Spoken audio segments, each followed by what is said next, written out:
most epic origin stories in history. I should be in this, right?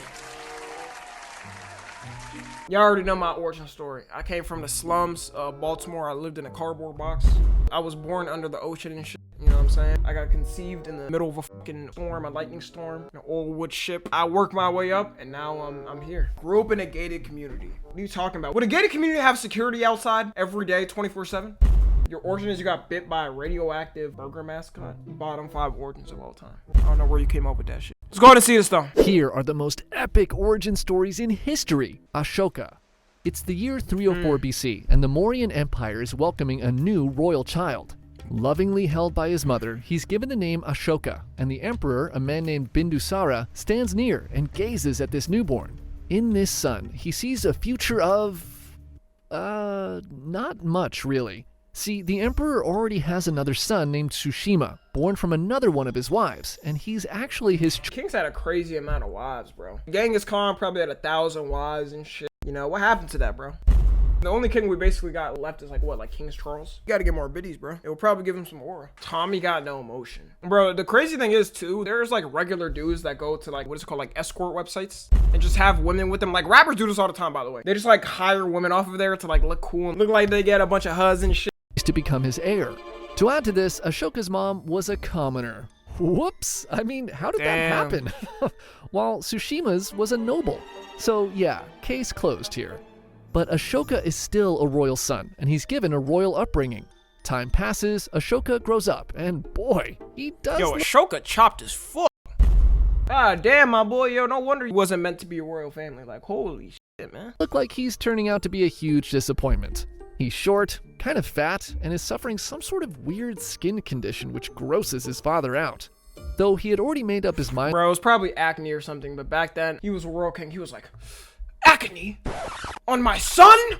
Or they didn't even know what acne was. But, see, this is why you weren't of royal heritage or blood. Meanwhile, he just had to like wash his face or something once a day. But they didn't know that back then because they were stupid. And that Tsushima was his guy? Now no he's hair of certain mine will have acne. Ashoka is just way too ugly to be emperor.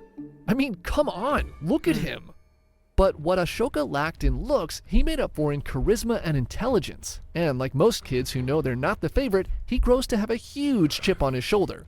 I feel like that's the worst type of parenting, bro. If you're a parent, your kid can clearly tell that another sibling is the favorite. You fucked up. There has never been a moment I thought like my parents had like a favorite between me and my brother. Then again, I think they did prefer me though. So, Nah, the difference though, my parents never had a favorite. I remember we were talking about this, but my brother was just acting up in high school. That was really it. You were a disappointment, dude. I was low-key like an amazing child, bro, because dead ass, I would come over, I wouldn't cause problems. You know, my mom needed help, I'd help her. Hey guys, Tom NFG here. You know, only half of you guys are subscribed and even less of you guys have noties on. I hate to be a burden, but you know, I really appreciate it if you hit that sub button and the little bell next to it, you know. It doesn't take long. I know you can get mixed up in the algorithm and everything. But yeah, also tune into the streams, you know. We have a lot of fun over there, I'm telling you. We have a lot of parties going on over there. Yeah, that's it, bye. Damn. Helped my dad with stuff. I got good grades. I was cooling, bro. Meanwhile, my brother was doing some thuggish ass shit, you know what I mean? Like taking their car and whatnot. Yeah, they got mad at that. But yeah, my parents never had a favorite. Schooled in all the things a royal son should learn, and once he's of age, his father begins to send him out to govern parts of his kingdom and to quell rebellions. Ashoka's first assignment was to govern the area of Ujjain, where he proved to be a master of governmental policy. And later, he was put in charge of quelling rebellions in Taxila, where he demonstrates a natural ability to command a military. It becomes obvious that Ashoka is talented enough to rule the empire, and this doesn't go unnoticed by the emperor's ministers. They try to tell the emperor, but their opinions don't really matter, because Bindusara had already made up his mind. Tsushima was to be his heir. But in 273 BCE, the emperor falls ill and is quickly on his deathbed.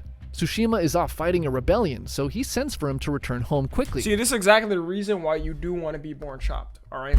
Or you want to start off chopped, not be chopped at the end, because you got to work your way up. You got to learn different life skills and whatnot, because you don't have any pretty privilege, you know? Everybody with pretty privilege, they end up like lacking in shit in the future most of the time, right? Unless they end up being like an actor or artist, which like, they're immediately good. You know, I'm not gonna lie though, if I was his son and then after that, like, I heard my dad was dying, he didn't give a fuck about me, he thought I was a disappointment, I'd be there on his grave like this, bro. I'd be there like,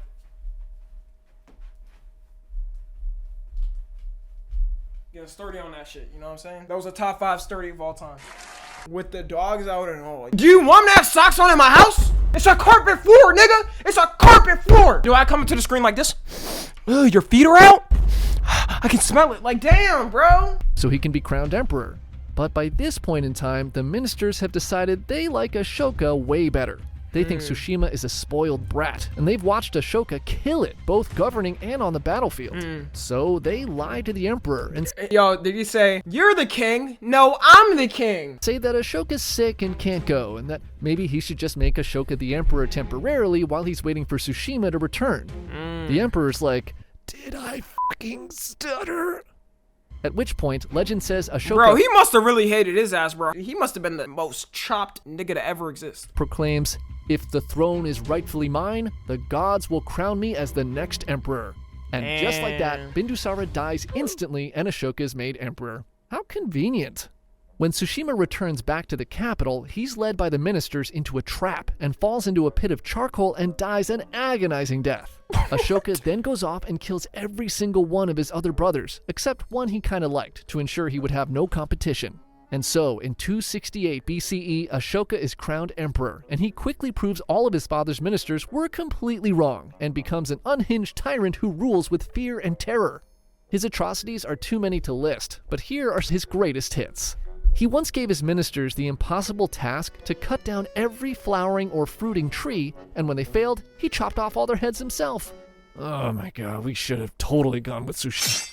This other time, while walking through a park with his concubines, he sees a beautiful Ashoka tree, which puts him in the mood for some afternoon delight. The concubines are so grossed out having to touch his gross skin that as soon as Ashoka fell asleep, they go and chop all the flowers off the tree to make sure it won't happen again, which I find hilarious. But when Ashoka wakes up and finds out what they did, he has them all burned to death. And perhaps as pièce de résistance, he constructed a beautiful palace, which he then fills with the most evil torture devices imaginable. Burning pits, fire chambers, molten metal for pouring down throats. Yo, they were so evil back then. Like, why was the medieval torture devices so fucked up? They did not need to be doing all this. They couldn't have just like sliced somebody's neck or something, or just like guillotine. Honestly, out of all medieval torture, that's like the most sane shit. Compared to like the iron bull and what else? Like, just like random shit, the sarcophagus. Straight up creativity to kill their ops. No, dead ass, bro. I don't know if it was to like send a message or something to people, but it was so fucked up. It probably was that. Spiked walls and ceilings for impaling. Rotating blades for chopping off body parts and iron hooks for hanging were all said to be found within the walls of this palace that's given the name Ashoka's Hell. No one who enters the palace ever comes out alive. It did evidently have a beautiful garden in front of it though. Now at this point you may be wondering, why are you even talking about this psychopath anyway? Well, it's because, believe it or not, he's often referred to today as Ashoka the Great, one of the greatest and most beloved rulers in the history of India. And his redemption— Dude probably had the most craziest fucking washing of his record ever. He scrubbed it up, bro. And he was like, oh yeah, let me write in the history books because they can't really check out that I did this, I did amazing things, bro. Bro, that's really why people were like so fucking uneducated back then. They thought like certain people were like just like way higher than they were. Like Christopher Columbus, like in America 100 years ago, bro. Everybody just looked at him and was like, wow, this dude founded America or whatever. He's the reason why we're here. Meanwhile, now we know, bro, he didn't. Probably censored so much shit. Like it was North Korea. Yeah, definitely. Back then, what? Bro, I'm pretty sure history we're taught now that we think it was probably a lie. And we just don't know if it was a lie because it was so long ago. begins in 262 BCE. Ashoka has dreams of surpassing his grandfather and father, who had successfully grown the Mauryan Empire to encompass nearly the entire Indian subcontinent, modern-day Afghanistan and Bangladesh. Damn. For his first conquest, he sets his sights on the Yo, India's already big. It was fucking huge then. It included Afghanistan and Bangladesh. kingdom of Kalinga, an unconquered area located on the eastern coast of India that his grandfather had once tried to take, but failed. The Kalinga were a proudly independent people who had wealth, trading ports, and a well-trained military, and defeating them would be a great first step to show he'd surpassed his forefathers. So, Ashoka takes an army of 600,000 infantry, 30,000 cavalry, and 9,000 war elephants and attacks Kalinga with the entire might of the Mauryan Empire. The Kalinga, though heavily outnumbered, refused to surrender and fight bravely to the end in a desperate but ultimately failed attempt to defend their homeland. The war does not last long, but is literal hell on earth, and the death and destruction are at levels unseen until World War II. The Mauryans win the war, but at a heavy cost, and when Ashoka goes to the battlefield to bask in his greatness, he's instead horrified by what he sees. The bodies of over 100,000 dead Kalinga soldiers litter the ground. Every step he takes is into a pool of festering blood. The stench of rotting flesh is unbearable, and the swarm of flies feasting on the corpses is deafening. He sees women, young and old, searching for their husbands, their fathers, and their children amongst the rotting bodies. Some are unlucky enough to find their loved ones, and their howling cries burn Ashoka's ears. He was not the first nor the last ruler to be confronted by the harsh realities of war. But in this moment, See, that's the thing too, bro. Like, why were countries so war pushing in the past? Like, they just wanted a war. Like, they're like, oh, a war, f it. We just have a bunch of civilians die, or like soldiers. You don't really realize the sheer numbers until like you actually see videos of like people on there that are just dead. It's just like hundreds or thousands of people fucking dead that died from like a war between like two leaders or politicians. Like, man, f them niggas, bro. That's the thing with me too. If, like, let's say the US gets in a random war, right? Especially an unneeded war. Like, I'm gonna be honest, y'all. The only way I'd feel justified nowadays, if I got drafted, I'd be like, alright, it's cool. If like America just got attacked by like North Korea for no reason or something. Like, it can't be no bullshit of war. Like, if it's like an Iraq war and the whole war was just like a complete lie, pretty much, I would not do it. But yeah, that's really the only way I would do it. If like people were actively just like invading. They fought over the dumbest things back then, bro. They dead ass just fight over like, let's say like a piece of land. They're like, oh, you don't want to give it to me? We're fighting.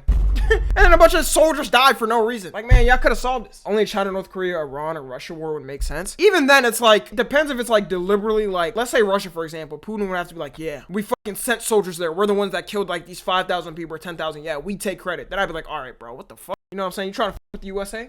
I might have to step up, gang. Also, I need some guarantees. If I was to fight, I need some guarantees. First off, they're gonna have to tell me if I come back here, I'm getting a free house guaranteed, my nigga. I'm getting free healthcare for life. If I get that, I'll be like, all right, I'm not about to be no homeless veteran. That. Even nowadays, bro, kind of be hard to believe the government saying the war is justified. Russia can't even be Ukraine. How they gonna fight us? Yeah, no. Only military is the Chinese military. Other than that, like, nobody else has a chance. And even China's probably gonna lose. Perhaps one of the few rulers in history who was filled with a deep sense of remorse. Was this the greatness he was seeking?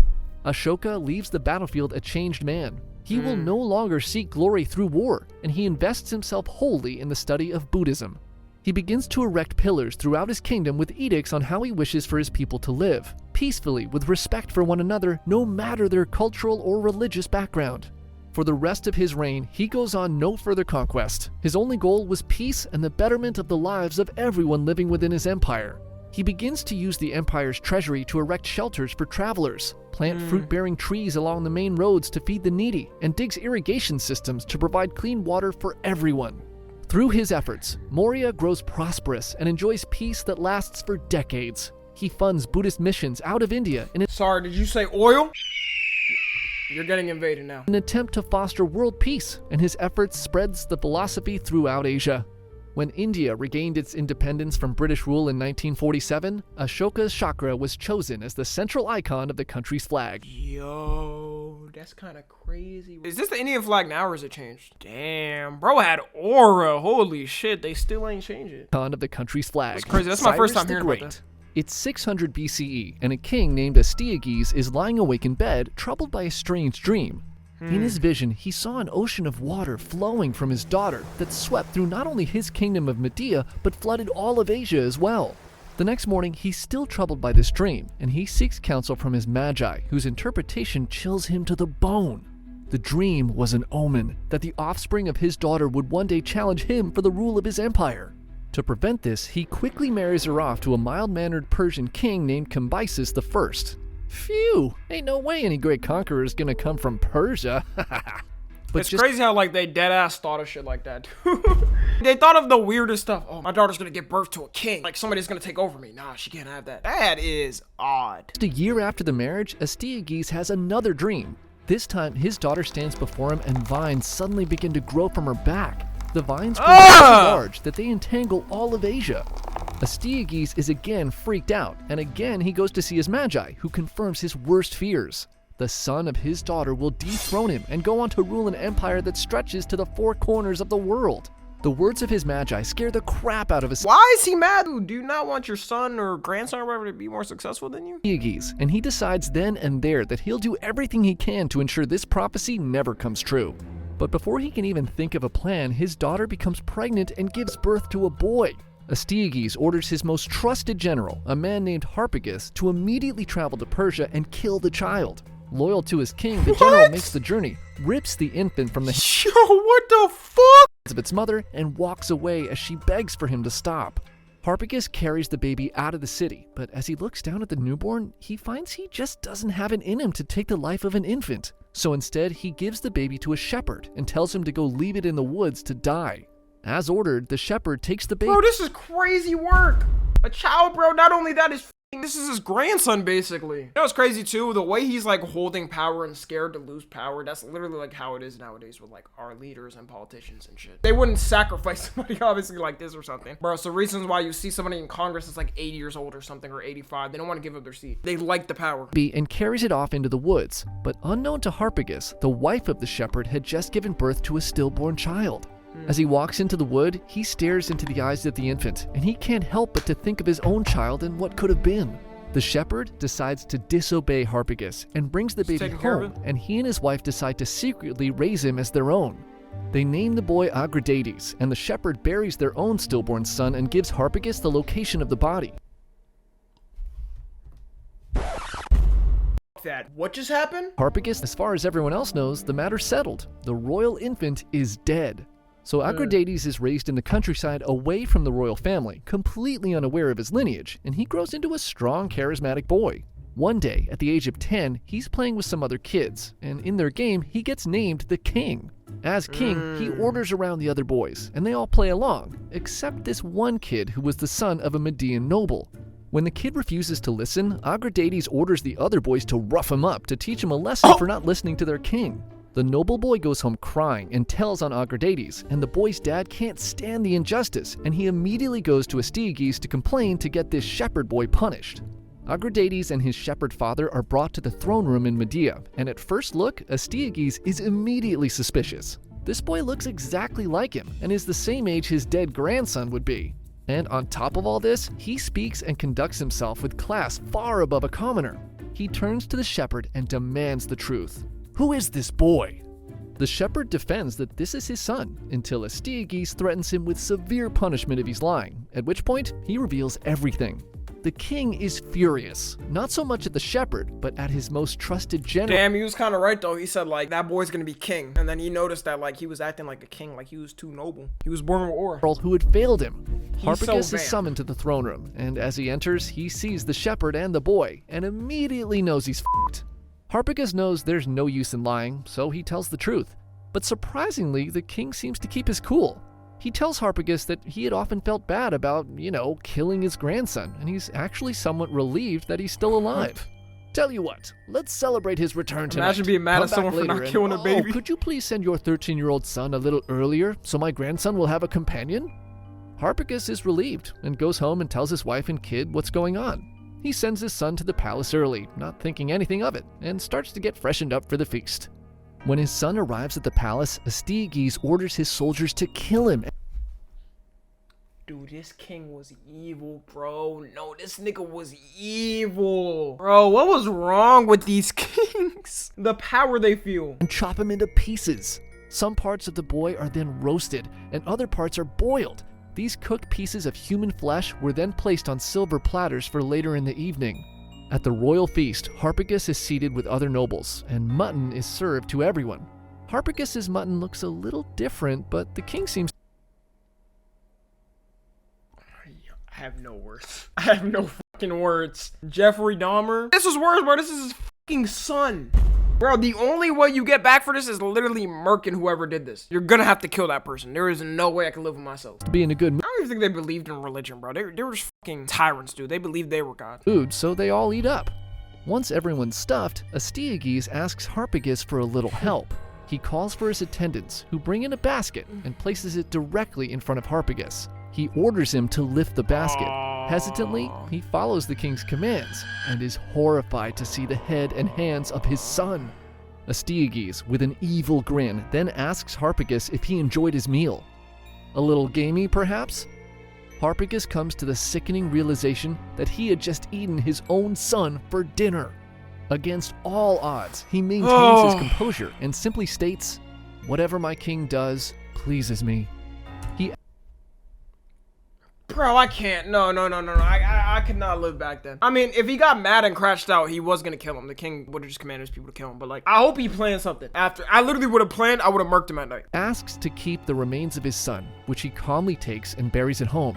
But secretly, he never forgives the king and will spend the rest of his life plotting his revenge.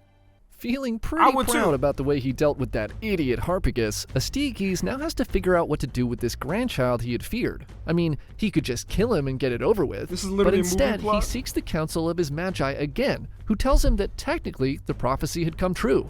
The boy had become a king in the game he was playing, so now he doesn't pose any threat. Relieved, Astyages apologizes to the boy and sends him to be raised in Persia by his biological parents, who are both confused but also happy that their son they thought was dead for 10 years is somehow still alive. They rename him Cyrus II after his Persian grandfather. While in Persia, Cyrus grows to be a strong and capable leader, and when Cambyses passes away, he assumes the throne and begins setting his sights on larger conquests. He soon Is he gonna take over his granddad's place? Probably. realizes that the greatness he desires will be impossible if he's still under the thumb of his grandfather, and he begins plotting ways to regain Persia's independence. Back in Medea, Harpagus gets I really hope he teamed up with him. They murked him together. that Cyrus Because may technically, he wouldn't even have been alive for real if this dude didn't do what he did. have higher ambitions, and he sends him a secret message. In his letter, he reminds Cyrus of how his grandfather wanted him killed, and that if Persia were to lead a rebellion against Medea, he would turn his forces against Astyages and fight alongside him. This sounds like a pretty good deal, but Cyrus has one last problem. Persia is less of a kingdom and more of a scattering of tribes that kind of tolerate a ruler. If he wants to have any success against his grandfather, he first needs to unite these tribes to fight as a unified army. As the new ruler of Persia, he orders men from across his lands to a forest and orders them to clear it within a day. Not knowing what kind of ruler Cyrus is going to be, the men begrudgingly do so, and by the end of the day are completely exhausted. The next day, Cyrus again calls them back to the same spot. The aching men head back to the forest, thinking this Cyrus guy might need to be taken care of quickly if he keeps this up. But when they arrive, they're shocked to find Cyrus with an incredible feast laid out in the clearing. He invites them to eat, and instead of working, the men spend the whole day relaxing, drinking, and eating the most delicious food they've ever tasted. As the sun begins to set, Cyrus stands before them and says, "Persians, you have the power to shape your own future. If you follow me, you will enjoy days like today and even better ones without having to endure." That's aura, bro. I can only imagine. I feel like he was giving like an Irwin type of speech. Bro, I would have went crazy. Hey, y'all, by the way, this is how I'm treating NFG, you feel me? This is how I'm treating y'all. If an NMG kingdom was to exist, this is how we move them, bro. For hard labor. But only if you sub. But if you go against my plans, you will face hardships worse than what you experienced yesterday. I speak to you as a voice of freedom. It seems that Providence has chosen me to bring prosperity to you. You are just as capable and brave as the Medes. Knowing this, refuse to continue obeying Astyages. The men erupt into cheers. Finally, a true leader has come to save them from the tyranny of the Median Empire. With full support of all the clans in Persia, Cyrus quickly raises an army and leads an all-out assault against his grandfather's forces. Astyages orders Harpagus to command his army to defend his lands and stop this revolt. But when the two armies meet on the battlefield, Harpagus does as he'd promised, turns his men and begins attacking the remaining Median soldiers. His revenge against Astyages has begun. Cyrus, with the help of Harpagus, goes on to dethrone his grandfather and establishes what will be known as the Achaemenid Empire. Exactly as Astyages saw in his dreams, this new empire quickly grows and at its peak stretches from the Mediterranean to the Indus River, the largest empire the world had ever seen to this point. And unlike his grandfather, Cyrus rules with fairness and equality. He's loved by everyone in his land throughout his reign, and they didn't kill him? Yeah, I'm surprised he didn't murk him. Maybe because he saw it was his granddad and he couldn't do it. Bro, what? Yo, if I was the other dude, he would have got a slice to the neck. Long after he dies. So much so that he even snags an honorable mention in the Bible for being a cool guy. That's fire. You gotta mention the Bible, holy shit. W video. Yeah, man. So if y'all want to join NFG Kingdom, let me know. That's how we gonna be moving. We're gonna be moving nice, calmly. It's gonna be fair, democratic. Well, technically not democratic if I'm a king. Be a fair king, all right? Yeah, if you're watching on the 2, make sure to join the Discord and watch the streams. Subscribe to Tommy NFG.